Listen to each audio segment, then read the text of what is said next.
I woke up after a sudden stroke of luck, only to find myself in the middle of a wedding night. The bride beside me was breathtaking, with skin like porcelain and a grace that seemed almost otherworldly. But it was her hair's stark, shimmering white that really did it for me. It hit every one of my aesthetic buttons. Her lips parted slightly as she whispered, "Please, Your Majesty, be gentle." Thinking I was in the middle of a particularly vivid, lucid dream, I didn't think twice. I dove straight into the business of being a newlywed. It was only during the afterglow that a flood of foreign memories rushed into my mind. As it turned out, I had transmigrated into a book. I was now the emperor in a political intrigue novel written for a female audience. The female lead was a woman named Isabella Thorne, my childhood sweetheart.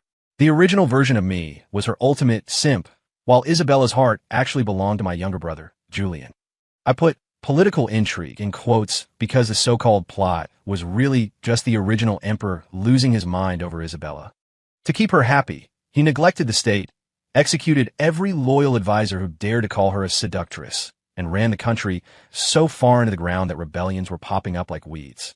Eventually, when the rebels were at the gates, the original emperor tried to flee with Isabella.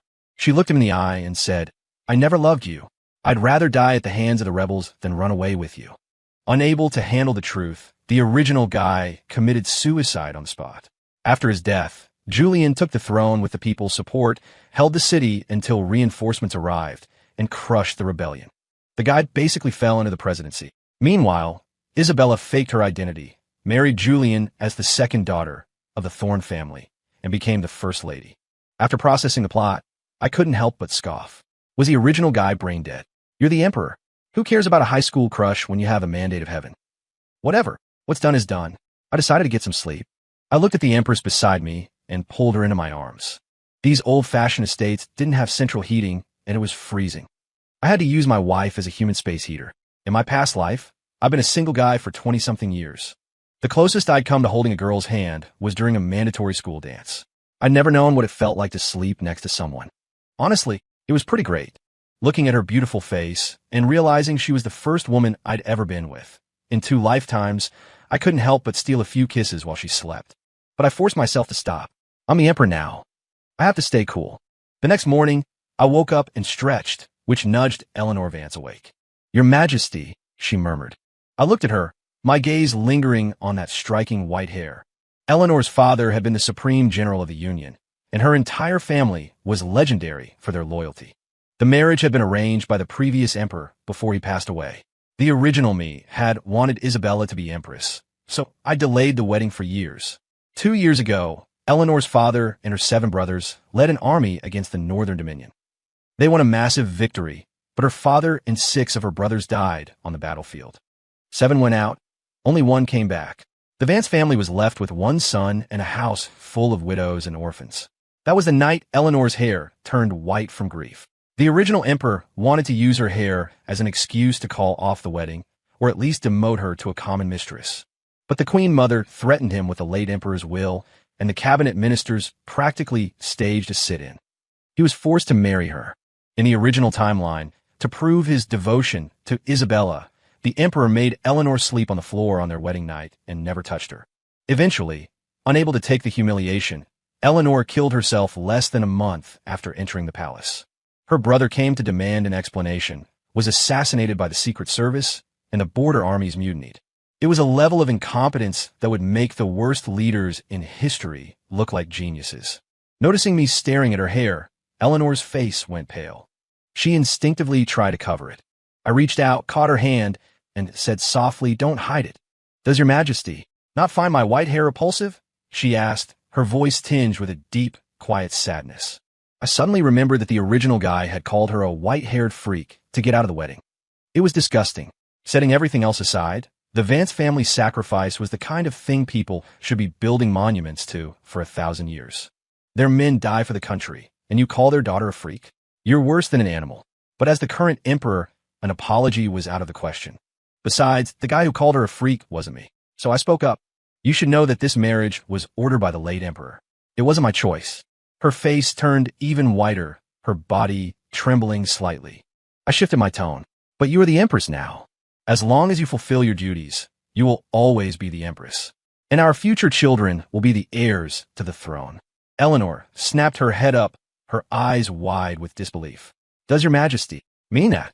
Everything else was one thing, but the word heir was heavy. Even though the Vance family was loyal, as long as she had a brother alive, people would whisper about them being too powerful. No ruler could ignore that. But if her child was the heir, her family was safe, at least until the kid grew up. An emperor does not make empty promises, I said firmly. I'll handle the greetings with the Queen Mother. You stay here and rest today. Eleanor quickly bowed, her voice thick with emotion. Your Majesty, protocol must be followed. I narrowed my eyes at her. Are you disobeying a direct order?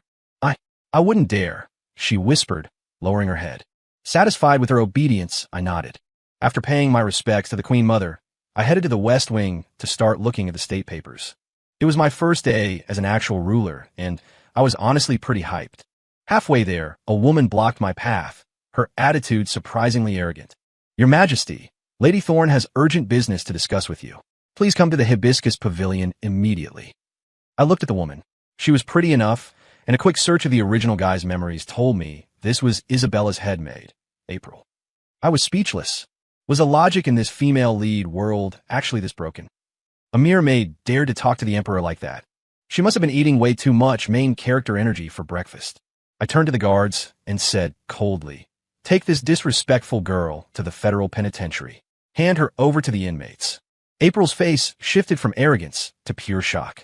Your Majesty, I was only following my mistress's orders. Please have mercy. My expression darkened. I looked at the guards, who were standing there like statues. Are you all deaf? Did you not hear me? Forgive us, Your Majesty.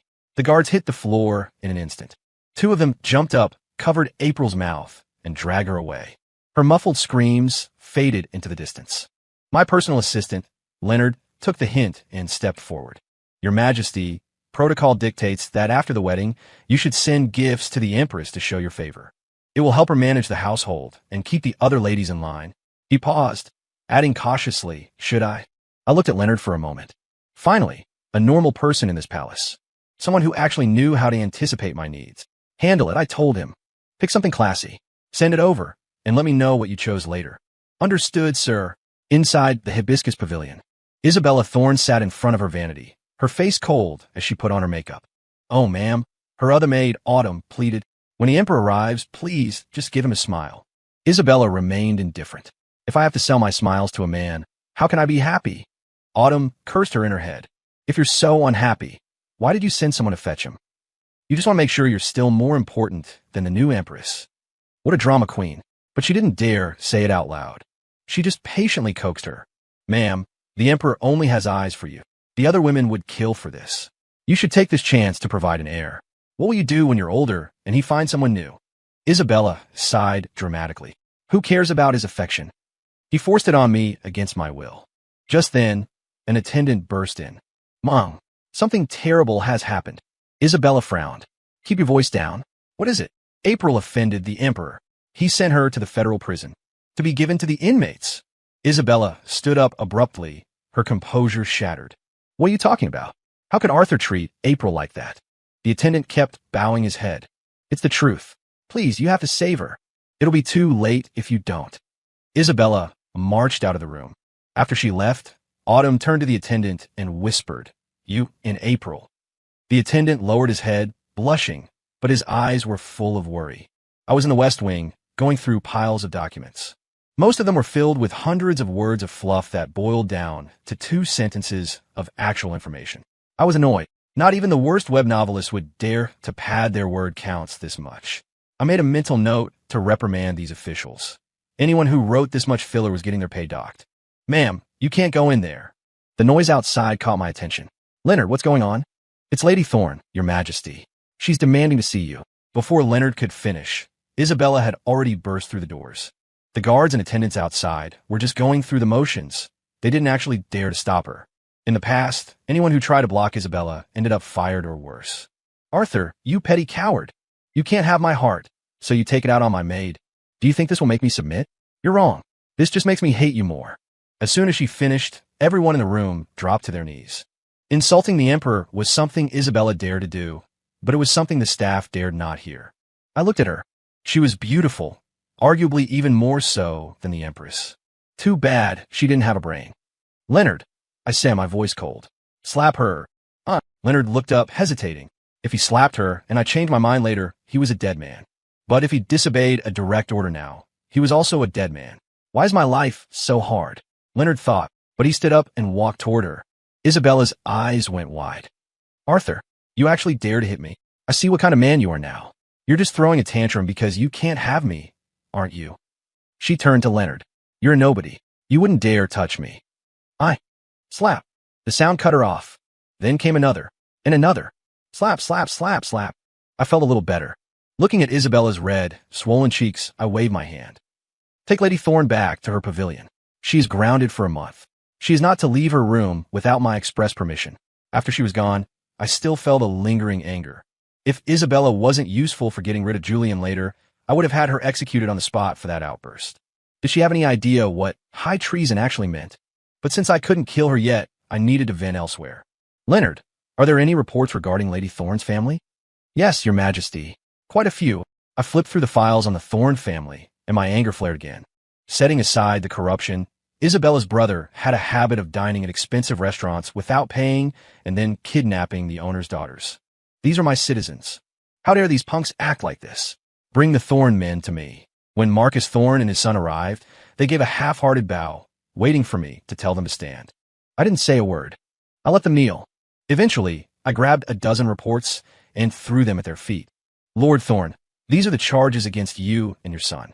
Take a look. Is there anything in here that isn't true? Marcus glanced at the papers. Most of it was about the bribes he'd taken and his son's various crimes. He wasn't worried. He figured I was just upset with Isabella and was trying to scare him. In his mind, was he the only corrupt official in the capital? Why pick on him? He decided to play along. I admit my faults. I hope Your Majesty will. I waved my hand impatiently. Good. Since you admit it, guards, take them to the city square for public execution by 1,000 cuts. If any citizens want to take a piece of them, let them. Marcus and his son stared at me, eyes bulging. This wasn't the script. He expected a slap on the wrist, a lecture, and maybe a request to tell his daughter to be nicer to me. He didn't expect a death sentence. Mercy, Your Majesty. Mercy, Marcus screamed. His son joined in. Brother-in-law, have mercy. I saw red. Who are you calling brother-in-law? Guards, seize their assets and clear out their house. The guards moved in, gagged them, and dragged them out. After handling some more paperwork, Leonard stepped in. Your Majesty, where will you be sleeping tonight? Usually, after a wedding, the emperor stays with the empress for at least 2 weeks to save face before rotating through the other ladies. I was going to say I'd head back to Eleanor's room, but then a wild thought hit me. I remembered something insane. The original emperor, to please Isabella, had cleared out all the other mistresses. Right now, I only had Isabella and Eleanor. It was a classic female lead, plot point, unrealistic, but here it was. To the Hibiscus Pavilion, I said. What? Leonard looked at me in shock. You just slapped her and killed her dad. I kicked him lightly. What are you ing at? Move it. The moment I walked into the pavilion, Isabella threw a bronze paperweight at my head.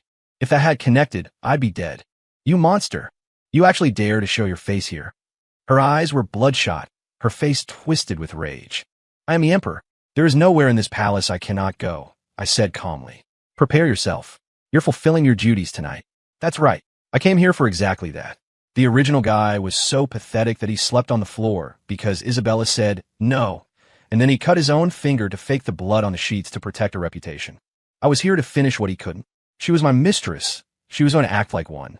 Isabella's expression shifted. She suddenly thought she understood.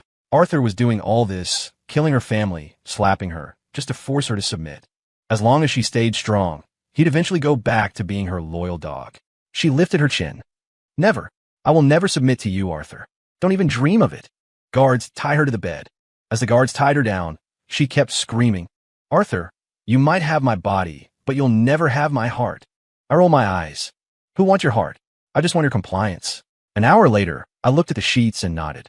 Isabella had been pure until tonight. I decided I might actually spare her extended family, call it a reward for her contribution. As for Isabella, she didn't have the energy to scream anymore. She just lay there, staring blankly at the ceiling. I straightened my clothes. Take me to the Empress's room. Also, send a doctor to Lady Thorne. Give her some tea to make sure there are no accidents. When I got back to Eleanor's room, I didn't want to wake her, so I told the attendants not to announce me. But when I walked in, I saw her sitting at her vanity, staring out at the moon. She looked incredibly lonely. "Why aren't you asleep, Eleanor?" I asked. She jumped, spinning around with a look of terror. "Your Majesty, what are you doing here? We're newlyweds. I should be spending time with you," I said plainly.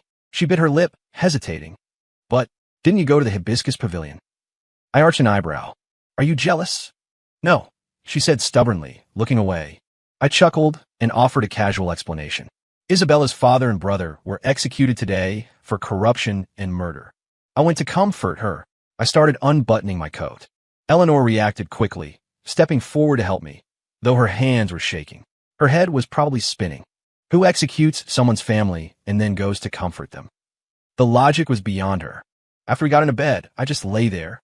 Eleanor eventually whispered, "Does your Majesty not require anything?" I felt a bit of heat in my cheeks. I couldn't exactly tell her I'd already had my fill at Isabella's place. Last night had been my first time in 2 lives, and since I thought it was a dream, I'd been a bit enthusiastic. Even when Eleanor had begged me to stop, I hadn't. I cleared my throat, trying to sound dignified. "The Empress was overworked last night. Rest today. We'll worry about duties tomorrow." Eleanor froze, relieved but also confused. Ever since her family died, she hadn't felt much of anything, but the wedding night had rattled her. Eleanor did need the rest. "Thank you for your consideration, Your Majesty," she whispered. After a moment, she seemed to find a burst of courage and crawled into my arms. I pulled her close, the light scent of her hair calming my mind. But then I opened my eyes, staring at the ceiling. This white-haired beauty is really testing my resolve. A month passed, and New Year's arrived. My days were spent on statecraft, and my nights were spent with Eleanor. Life was actually pretty good. I held a massive New Year's banquet for the court and the royal family. My younger brother, Julian, was naturally in attendance. In the original story, he only got the throne because the original me was an idiot, but as long as he was alive, I couldn't rest easy. During the feast, a clumsy waiter accidentally spilled wine on Julian's suit. I acted concerned and told an attendant to take him to a side wing to change. While Julian was changing, a hushed voice came from outside the door. "Prince Julian." Julian looked out and saw Isabella's maid, Autumn, looking around nervously. He frowned, made sure no one was watching, and whispered, "Autumn, what is it?" "Prince, my mistress needs to see you. It's urgent." Julian hesitated. He knew Isabella was in a bad spot. I wasn't her puppet anymore, and I'd killed her family. She was yesterday's news. No matter how pretty she was, it wasn't worth the risk. But then he thought, if I refuse, she's so unstable she might tell Arthur about our past. That would ruin everything. Autumn added a final threat. "Mistress says if you don't come, she'll tell the Emperor she gave herself to you long ago." Julian went pale. Isabella had been obsessed with him, but he'd always kept her at arm's length to avoid a scandal that would ruin his path to the throne. She was trying to frame him. "She's insane," he muttered. He figured she'd lost her mind because of her family's death. He had to calm her down, or she'd drag him into the grave with her. He followed Autumn to the hibiscus pavilion. The moment he walked in, Isabella threw herself into his arms, sobbing, "Julian, you have to avenge me. That tyrant killed my father and sent my mother to the workhouse. He's a monster." Julian patted her back, his voice smooth and comforting. "Isabella, don't worry. I'll get revenge for you. But you have to be patient. When the time is right, I'll take his head myself." Isabella looked up at him, teary-eyed. "Do you mean it, Julian?"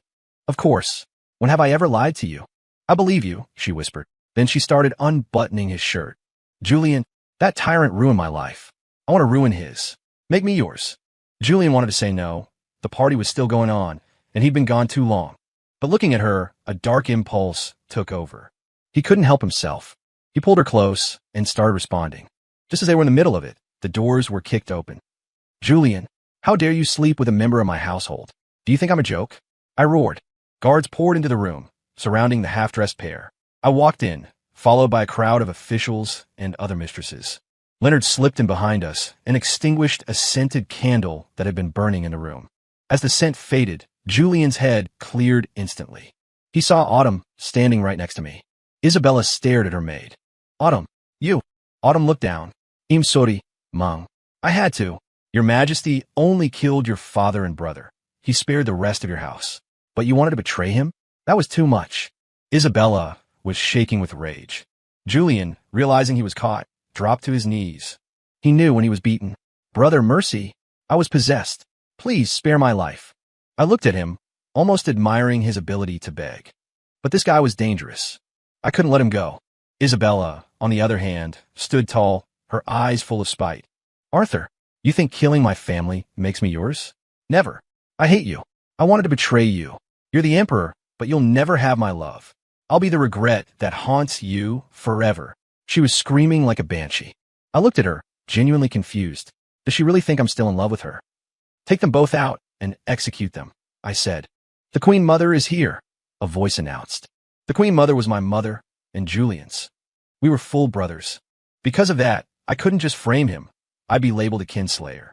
Arthur, I've heard what happened, she said, walking in. She looked at Julian with disappointment, then at me. For my sake, can you let your brother live? She emphasized brother heavily. It was a blatant guilt trip. My expression didn't change. When Julian was seducing my mistress, did he remember he was my brother? Julian crawled over, crying. Arthur, I'm sorry. I was wrong. Just this once. I kicked him away. Get lost. The Queen Mother sighed. Arthur, I'm begging you. He knows he messed up. Can't you just give him a chance? In our society, respect for parents was everything. Her saying begging was the ultimate moral blackmail. I sighed. This was the downside of being the boss. He won't die, I told the guards. But he will be castrated. Julian's face went white. Mother, no. I don't want to be a eunuch. The Queen Mother tried to speak, but I cut her off with a cold stare. The dead feel nothing. If you push me, I'll stop being a good son altogether. The guards dragged a screaming Julian away. I turned to Isabella. 2 choices. A cup of poison wine, or you spend the rest of your life in an abandoned house with Julian. Isabella looked at me, suspicious. You be that kind? I nodded, curious to see if they'd still be soulmates when they were locked in a shack together. The decree was final. Julian was castrated, and he and Isabella were sent to a dilapidated house on the outskirts of the city. Guards were posted, but they were cut off from the world. I systematically dismantled Julian's remaining political allies and stripped his children of their titles. For the first few days, Isabella actually tried to take care of him. She cleaned his wounds and gave him the best of the food. But Julian had become a monster. He was bitter about his fall from grace and blamed everything on Isabella. Whenever she brought him water, he'd knock it over and call her a slut. When she tried to fix his bed, he'd scream at her for being fake. Eventually, Isabella's patience ran out. She had lost her family and her status, and now she was being treated like dirt by the man she'd sacrificed everything for. The love died. The shack became a constant battlefield of screaming and insults. One day, the fighting reached a breaking point. If I hadn't known Arthur was obsessed with you, do you think I would have ever wasted time pretending to rescue you? Julian sneered. I thought you'd turn him into a puppet, but you're so stupid you just got me castrated. He'd finally let the secret slip. What? Isabella froze. You only came near me because of Arthur? It was on act. Even the time you saved my life. Julian didn't care anymore. Yeah, I can't believe you were dumb enough to fall for it and ditch the guy who actually liked you. Ha ha ha. Ah. Isabella let out a blood-curdling scream. She lost it. She lunged at him, scratching and clawing. You liar. You ruined me. You killed my family. If it wasn't for you, my father would be alive. You're the murderer. They tore into each other. Usually, Julian would have won easily, but without his manhood, he had lost his strength. They were a dead even match. The next morning, when the guard brought food, Isabella begged him. Please, tell the Emperor Isabella is sorry. Tell him I'll spend the rest of my life loving him to make up for what I did. The guard just left the food and walked away. He eventually reported it to Leonard, who never even told me. 2 weeks later, Isabella gave up. The Arthur who loved her was gone. One night, she took a gold hairpin Julian had given her as a token of love and drove it into his heart. Julian woke up in pain, staring at her in shock. He tried to speak, but only a faint groan came out before he died. Arthur, if there's a next life, I'll love you for real. Isabella whispered, before taking her own life. When the news reached me, I just shrugged. Bury them together, somewhere quiet. No need for a fuss. Sorry, Mom. I kept him alive. What happened after that isn't on me. I went back to my favorite hobby, stroking Eleanor's white hair. It was more relaxing than petting a cat. Eleanor's perspective, the afterward. The wind in the capital always feels like it's made of ice. Even in the spring, it cuts through the palace walls. Before I even finished mourning my father and brothers, I heard the rumor. Arthur had called me a white-haired freak. I knew then that he hated me. My family was too loyal. If I didn't find a way to secure our future, we'd be discarded like old tools. I went to see my 6th brother, the only man left in our house. I told him straight. Arthur hates me. Today he calls me a freak. Tomorrow he frames our family for treason. Let's lead an uprising. We'll put someone new on the throne to save our name. My brother was horrified. That's madness. We are loyal subjects. The emperor is the legitimate heir. He wouldn't do that to us. His blind loyalty chilled me to the bone. He believed in the code of the night and the word of kings, but he didn't see the poison in the court. I tried to convince him, but he wouldn't budge. He wouldn't let a century of Vance family honor be ruined by him. So, I tried another way. I reached out to my sisters-in-law and asked them to use their family's influence to pressure Arthur into the marriage. I had a backup plan. If Arthur really was as cruel as the rumors said, I'd marry him and then take my own life. I'd use my blood to show my brother that blind loyalty leads to the grave. On the wedding night, the crown felt like a lead weighed on my head. I waited for the cold, hateful man I'd heard about. But when he touched my hand, I saw something else in his eyes. Desire. It wasn't the submissive longing of a boy. It was the raw possessiveness of a man. The rumors said he'd cleared the palace for Isabella, but the way he looked at me, he liked me. At least he liked my body. For a second, I hoped. Maybe the rumors were wrong, but the next morning, he crushed that hope. He told me the marriage was forced and not to expect his love. My heart sank, but then he promised that I would always be empress and my child would be the heir. The heir. Those words were a lifeline. If my child became the leader of this country, the Vance family would be safe for 18 years. That was enough time to build my own power base and, if necessary, stage a coup. I thought about trusting him, but then I heard he'd gone to Isabella. My hope was doused in cold water again. Was anything he said true? Then he came back that night. He told me he'd killed Isabella's family because they were criminals. I couldn't understand him. He slept with her, then killed her father. He hated me, but promised me the world. This Arthur was deeper and more dangerous than I ever imagined. But as the years passed, I realized something. My husband was a different person. There was no other explanation for his behavior. He talked tough. He'd say things like, "Don't interfere with politics," or "Don't expect me to love you," but then he'd spend hours playing with my hair, as if I were a pet. When I gave birth to our son, he cried and kept asking if it hurt. Then, 5 minutes later, he'd act like he never said it. He stayed in my room every single night, unless it was that time of the month. Even if he tried to hide it, I could feel his love. The man who called me a white-haired freak didn't exist anymore. I didn't care who he was. I didn't want to know his secret. I wanted to protect it. Years ago, when the Queen Mother started looking at him with suspicion, I didn't take any chances. I arranged for a slow-acting poison to be put in her food. She died shortly after, and the doctors called it a sudden illness. Anyone who tries to hurt my husband pays with their life. Story complete.